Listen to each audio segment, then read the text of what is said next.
and the ongoing investigations surrounding her and the, her properties and her homes. All of these have once again brought into question integrity and abuse of office when it comes to the forefront of national debate picking up this week. So for many Ugandans, this moment is actually representing more than a political controversy. This is a test of leadership and the future that they hope to inherit, especially a conversation that we've been having here with Brandon Chin to say we were talking about what is the 12th Parliament inheriting.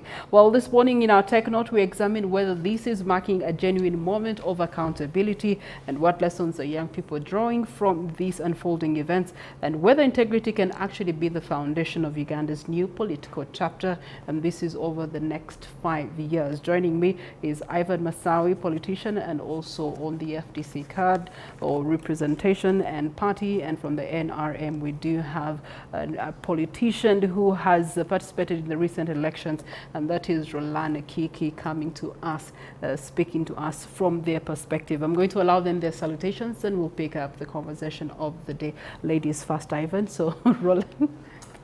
Moyaramuta, good morning viewers of NTV.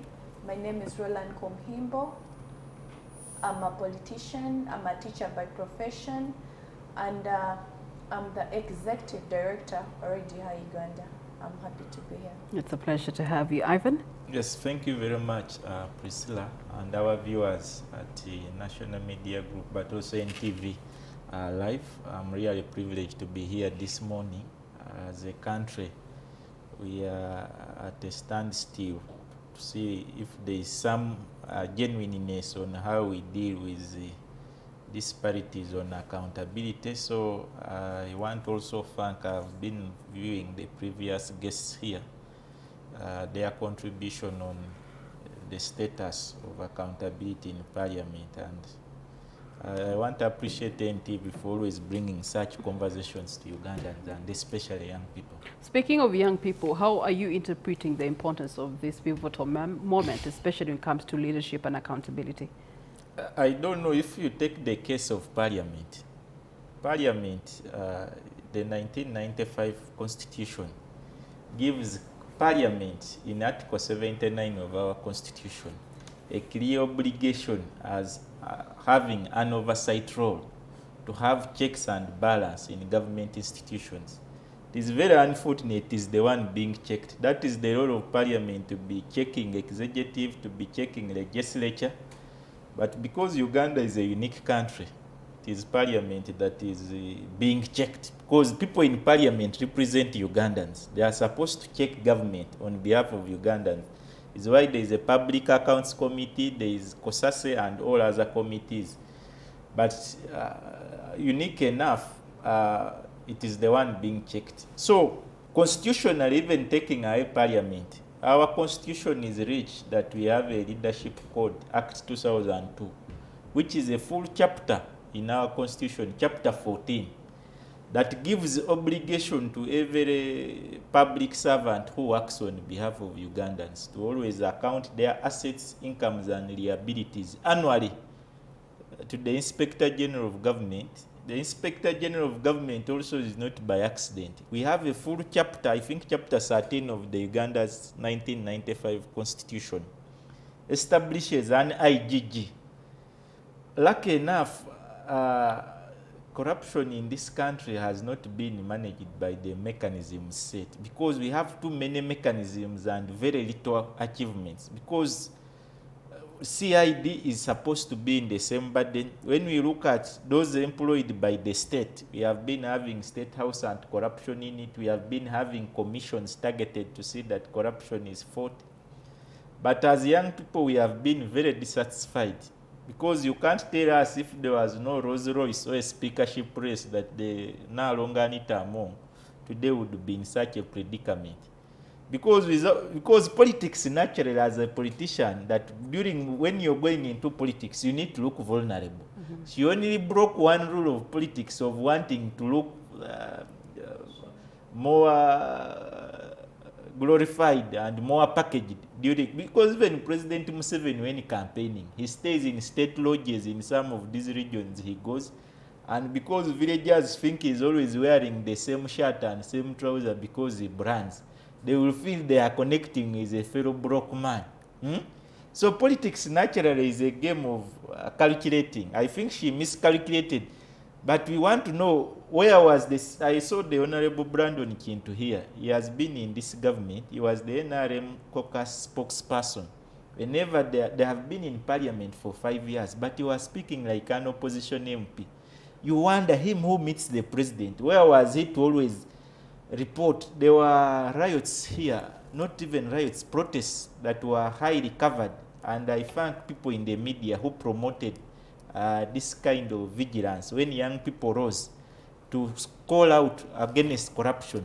Most of these young people were arrested. Some are still on bail, some still in costs to go to court every week for having stood up to exercise Article 1 of their constitution about corruption. So, as young people, I cannot lie that we are anywhere satisfied with the current status quo on corruption, because there is a constant that for it is not affected, but others are. Okay. Roland, what feelings have been evoked out of you from all the events that have unfolded in the last 5 days? One, I feel like the government is basically coming out to do something about corruption, just like the president addressed us on his swearing in and told us he's going to work on corruption thoroughly. So I feel like this is a good start, and it's promising that the people out there doing the wrong things, who are in leadership without integrity, they should be fearing at this moment, because the government is coming out to haunt them. And as young people, we feel a bit satisfied that the government is working on such things, is working on corruption, is getting for us a position that its programs are going to be fulfilled. The programs that it's putting in place, the money, the taxpayers' money is going to be used accountably, that these people in these positions are going to account for everything they're doing. I feel pleased personally as a young person, and I believe everyone out there is pleased with what the government is doing. I feel like it's not so late that it is coming out. However, some people are saying, oh, if the Rose race had not come out, all this wouldn't be in place. But I feel like it is not true, because the president, like you heard, the president called these people in State House and had a whole lot of details about what they had been doing. It could be like just in time we got to know about the Rose race, but I do not believe that it is the reason as to why these people have been sent out of the speakership race. And perhaps we are yet to hear other cases of people being audited.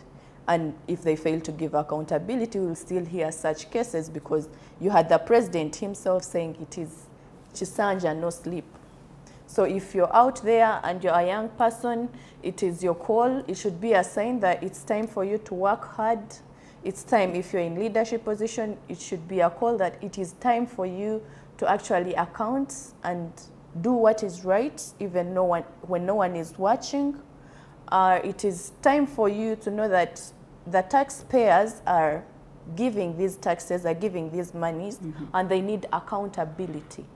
You are supposed to give accountability for as long as you choose to be a leader. Ivan, in cases of other governments, and especially parliament and its political leaders, when such information unearths, and let's borrow the latest or the current example of UK and its political administration right now, that leaders are choosing to resign, then have tainted names. Here, our leaders are upgraded while they're having tainted names. So how do you perceive this matter should be handled, especially in now bringing accountability to life, bringing the hand of corruption out to the public? Maybe there should be a community court for this particular case. Anyway, those are all things that I'm wondering, from the perspective of a young person, what next are you expecting? Already, this country has 5.5 million people, young people, between 18 and 30, as of the last Yobos report, who wake up to do nothing, not in education, training, and what. When you look at the amount of money this country loses to corruption, it has been losing 10 trillion shillings every financial year in the budgets which have not even been 100 trillion. That was even more than 10%. This current financial year, which is yet to end, the Auditor General had already released the report giving it to Parliament that we had already lost 6 trillion. So, with all that, the only challenge is that why Parliament is being used against the people is that it became so weak under the current leadership. But it is not that it has not been corrupt. In 2005, the biggest amendment that this country has suffered, that amended term limits and what, MPs were bribed. We have been seeing scenarios where the executive wants its interest, bribing MPs is fine, where the judiciary wants certain interests also to be met, they will do them for the executive. The whole issue is that Parliament has, you saw the Honorable Brandon Chintu here, speak as if he was in Parliament imprisoned, as if he never got time to know that the cardinal roles of an MP are this and this and this, and the people of his constituency sent him there, do or die. Because you're not privileged that you're the only one who understands. They have chosen you among the many. So when you reach there, you need to be vibrant and do your best to see that accountability, oversight, legislation, budgeting is put to its best. The reason most MPs in the current parliament slept is because also the kind of speaker they found diverged them, because he knew most of their weakness was finance and also the growing expenses in politics. So as young people, why I've told you we are marginalized, I'm here on behalf of the young people who were arrested when they were on anti-corruption protests. These young people, some are even still going to courts on something that today is being proved by the same state that it may be true, because she has not yet been taken to court. What if it is true? How will these young people be compensated for coming out? Because it is an inherent right of me to come out and always defend Uganda when I feel it is being taken on the wrong course. But we can't always say we shall concentrate on certain, but a certain principle is always a constant. For them, they are not corrupt, they will regulate. Because as a country, goodwill should be for all. We can't say goodwill applies to parliament, it doesn't apply to executive. MPs were involved in stealing iron sheets. My cousin sister Agnes Nandut is the only one in Luzira. Should we say that that was fairness across the board? So as long as we have selective laws in Uganda, as long as our rule of law, as long as the parliament which makes laws still has mediocres, people who come on NTV and cry that the speaker was too powerful, the person they woke up and chose, that the speaker had a coon, you couldn't speak, really, and you expect people to vote here again, when you're showing you can't manage the task they vote for. So the whole issue is we need fairness. Young people were robbed. Not only in their right, not only in their resources, but also the right to justice. I'm telling you all this, there was a labor market survey released by UBOS. Shows how much disparity, it is less than 1 million. So what actions do you expect moving forward? I think the actions I expect, first of all, the machines established by the law to fight corruption should wake up. Corruption should not be about civil society. That we hear Dr. Sarah Virete, National Media Group, businesses fighting for Ugandans, yet we have established offices of Uganda Police, we have IGG, we have CID. The president has also brought in funny machines with always people who fail in elections to run corruption. As Ugandans, it is my request on behalf of young people, we be intentional in the fight against corruption. Because you don't only rob a generation, you also rob your grandchildren indirectly. Speaking of intentionality, Roland, what actionable steps do young people or young politicians, should they actually now embed or put into consideration in order to make integrity and accountability central to their leadership? One, let them be active participants. Let's not just speak about these things, but act as examples. to the community, to our fellow young people, because it doesn't stop about just a mere discussion. It's about action. Can we go ahead? There is information that is supposed to be public. Can we go ahead and know what is taking place in our country? Can we participate in these programs that the government is putting in place for us to know, such that when we come to speak about, we have live examples? That we don't have to just come and say, oh, there is this that government has put in place, and there is corruption, money is being swindled, when you have no live example. You need to be a participant, be an active participant. Do not just sit and watch. And when I say active participant, I mean take part in government activities, take part in government programs, I mean vote, go and be a voter, vote for these leaders such that they can account to you, because in the first place, if you do not vote, you will not be in position to ask for accountability. Which accountability do you want? Last time I saw someone on X saying, oh, for me, I did not vote, but you see these people, you see what they are doing, you're seeing the kind of speaker we had, but you didn't vote. You do not even have a voice. You do not have even to blame the people who are sitting in parliament voting for a speaker they want. And probably we had very many members of parliament who were like, oh, Anita shouldn't go, oh, this. When they had not researched, does that mean that we have people who are not detailed? We had several who had come in and they were already endorsing.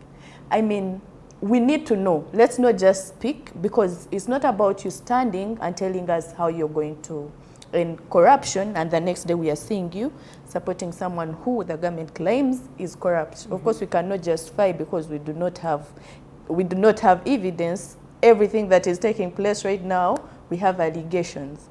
But can we be active participants? Can we be good citizens? Can we have responsibility?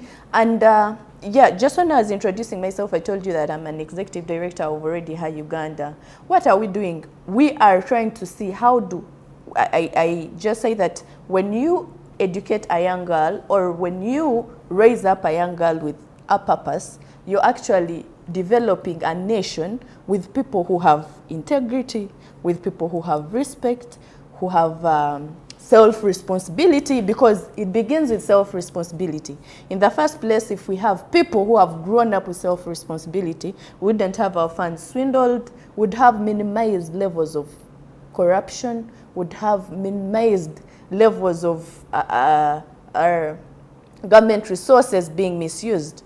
But because we have people who have grown up with low self-responsibility, we have all these issues happening. So for us, as already how we go to schools and we go to vulnerable communities, we're trying to see how young people, young girls, both boys and girls, but mostly we concentrate on the girls, because we believe when we raise a girl upright, a girl is going to start up a family, and this family is going to groom young men and young women, and these are the next leaders of this country. To put you on the hotspot, which other institutions do you believe need this scrutiny in terms of corruption? I think the education, I cannot specify, but I'm sure that most government bodies, most ministries, actually not only the bodies, but even people on grassroots, because we are the catalysts of corruption. Okay. We cannot just blame it on organizations. Which other institutions do you believe need this much scrutiny in terms of corruption? We have very bad roads. The Ministry of Health is also not doing very well. But I feel Ministry of Works and Ministry of Health, including that Ministry of Defense, they are also against pumping as if they are very honest. They are one of the ministries that takes a lion's share of the taxpayers' money. That ministry you see in Mbuya there is a very bad dirty road. They take the lion's share of our money. So it doesn't mean that they are immune to being audited. I don't know why the Auditor General's report is always concentrating around this street here of Parliamentary Avenue and around. I think the whole issue here is we need fairness. Whether you are in Karamoja and you store iron sheet, be taken to court equally. Not that because you are a party loyalist, what? I'm telling you that without the speakership race, this person was the most highly endorsed. But in the sake This Brandon Kindu coming here. So on that note, as we close the conversation, what is your one call to action to the stakeholders? The biggest call to action as Ugandans, we have a constitutional obligation of having goodwill to protect this country. And you can't protect a country when you're unjust and not protecting its resources. When you're fighting corruption, you also increase utilization of resources. Someone else who would have missed on something good is able to achieve it. Because currently, when you look at our GDP, it is growing very high, but riches are in a little few. Only 1 million Ugandans pay PAYE. Okay. 1 million pay NSSF, but we are overcoming 50 million. These 1 million are on a lot of fatigue because of feeding very many people who don't work. And that is as a result of the money that was stolen in corruption not going out to make the population productive. All right. Thank you so much, Ivan. Roland? Yeah, mine is, can everyone, actually, before you throw a stone, you have to first check yourself. Yeah, you saw when they brought this woman who had committed adultery to Jesus, Jesus said, you throw a stone to that woman if you are clean, if you come your hands clean. So mine is a call to everyone. You know, we are looking at ministries and big bodies. Your singer had just started outlining, and I began with the one I belong to. But I feel like we individuals, we are actually even the catalyst of this corruption. Last time I was with someone in town, and the person asked me, but you see, this corruption benefits us.